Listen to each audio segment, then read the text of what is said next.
Given that we're almost in election season after Labor Day and early voting is going to be starting very soon in some states, I want to talk about polling and polls. I have some real observations and thoughts and insights about how you can understand some of the polling going on, what to look for, what not to look for. I think you'll find this interesting because we're going to talk a lot about polls, or we're not going to, but you're going to be exposed to a lot of polls and polling data over the next few months, and you need to know what to look out for. Stay tuned. Hey folks, I'm Mark Smith, host of the Four Boxes Diner, proud American gun owner, constitutional attorney, member of the United States Supreme Court Bar, and author of the brand new best-selling book, Israel Disarmed: What the 10/7 Terrorist Attacks on Israel Teach Americans About the Right to Bear Arms. A lot of important information in there. And again, if you have a copy of Israel Disarmed, feel free to leave a review on Amazon. Always enjoy reading comments about my work, good, bad, or ugly. All right, folks, so polls and polling. I want to talk to you about some observations that I have made over the years. As you know, I was a media surrogate for President Trump in the 2016 election cycle, did a lot of radio for him in particular, did some other live events, for example, and I was on his presidential transition team in 2016 as well.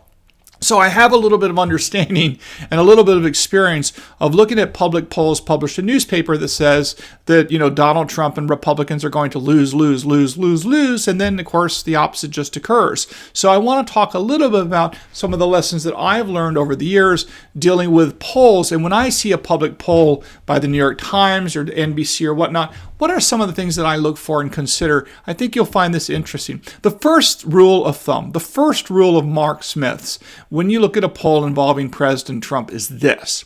There's three things that people in America will not generally admit to strangers. I'm not saying always, but as a general matter, there's three things you will not tell strangers. I have gold in my house, I have guns in my home, and I support Donald Trump. The reason why a lot of people will not tell strangers that they have gold or guns in their home is because they don't want to be robbed, obviously. And the reason why people don't like to say, I support Donald Trump in many instances to strangers is because you're fearful that somebody's going to come by and vandalize your home, attack your pets, harass you in some way, vandalize your property, key your car, and so on, because the people that don't like Trump in many instances are really crazy about not liking Trump, and they act out. We've seen this over and over and over again. In fact, I detail a lot of this in my book, First They Came for the Gun Owners, where I talk about this sort of anti-gun, anti-Trump, anti-conservative, anti-American kind of hatred, and the way it manifests with, among other things, even violence. So again, generally speaking, people don't like to tell strangers they vote, they have gold or guns or support Donald Trump. So I always think you get a suppressed or depressed number of people talking about Donald Trump in these polls because you get a stranger on the phone.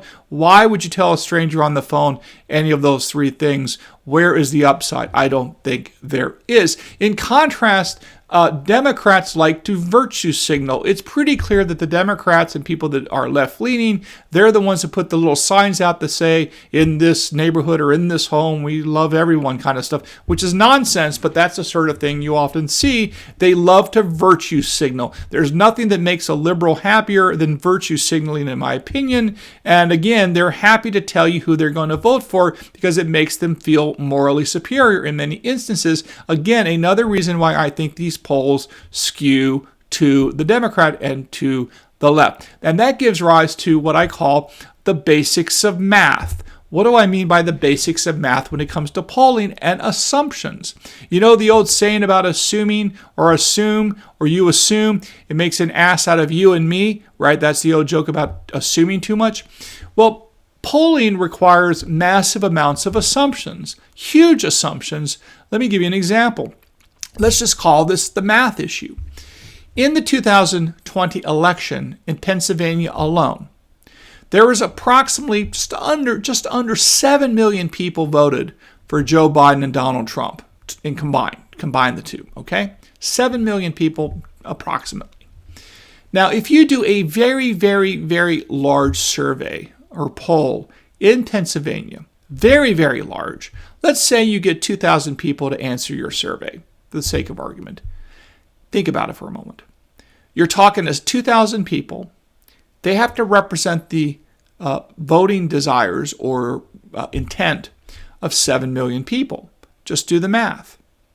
That means that every single person you've surveyed, assuming you have a huge survey of 2,000 voters, which is pretty big, you don't get that too often. Let's assume you got 2,000 voters. Each single voter that you've surveyed represents the votes of 3,500 people.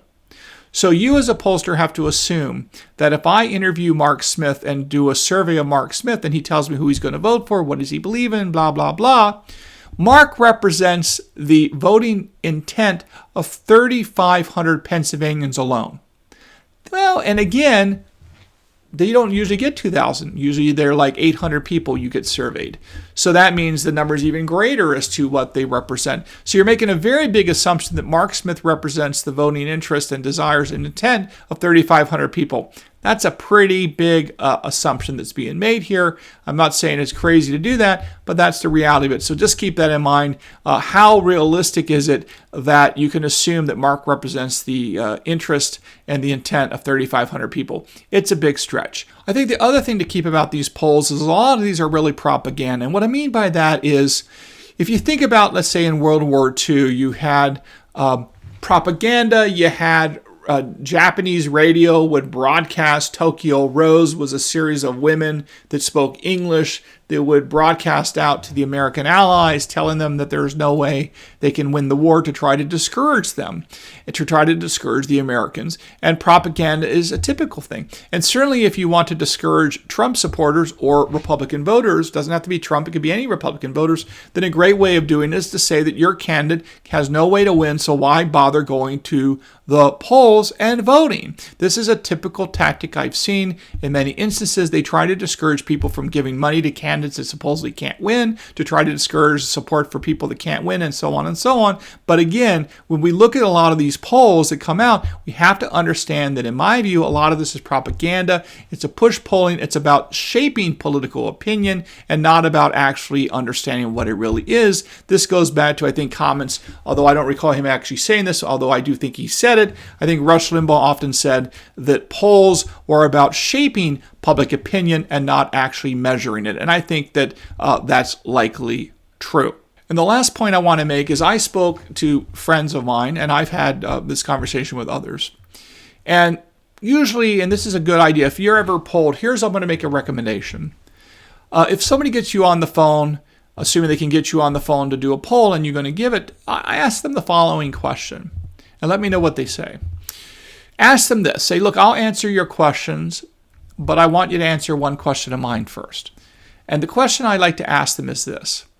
How many people did you have to call before I agreed to answer your poll? And what you will find is that for every time you get someone to answer one of these surveys, in my anecdotal experience, they literally have to call several hundred people, 250 people or so on. They got to call 200 plus people before they get somebody on the phone who was willing to answer the questions.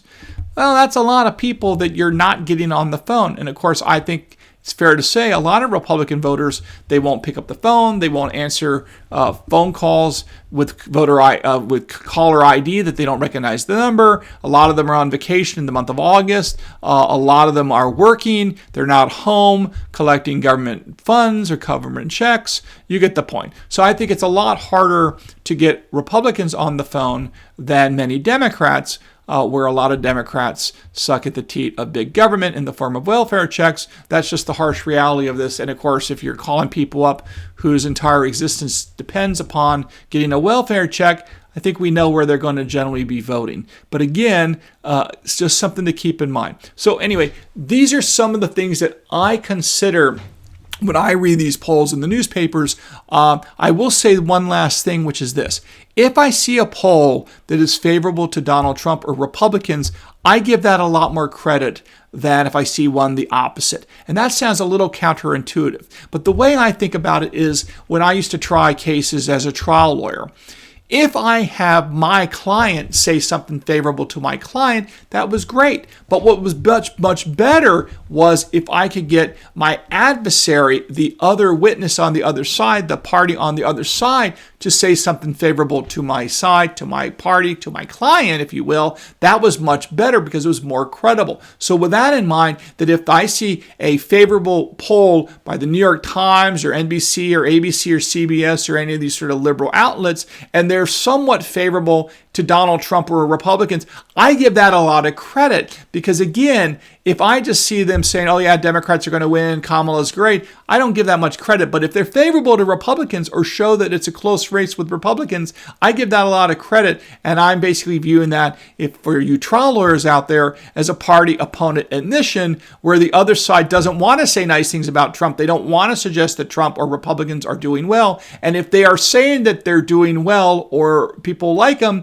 I find that as very compelling evidence that it is probably true. But if those same pollsters and those same organizations say the Democrats doing well or Kamala Harris is well liked or whatnot, I don't give that a lot of credit. I know it's counterintuitive, but I do give it a lot more credit when a poll says nice things about Republicans than nice things about Democrats, because I think the bias is always in favor of the Democrats when they do these polls. And thus, if it says something good about Republicans or Trump, I really think that probably means there's something good about Trump or the Republicans going on out there, because that is not the sort of thing that a lot of these mainstream media outlets and pollsters want to admit at any point. Anyway, hope this helps you get through the election season. We'll talk a lot more. Yes, I'm in a suit, talking with Maria Bartiromo today, so I'm wearing a suit today. There'll be a lot more of that coming up between now and the election. And again, make sure you follow me at X at 4Boxes Diner. Don't forget to subscribe and like this video, and we will see you again very soon, I hope, here at the 4Boxes Diner.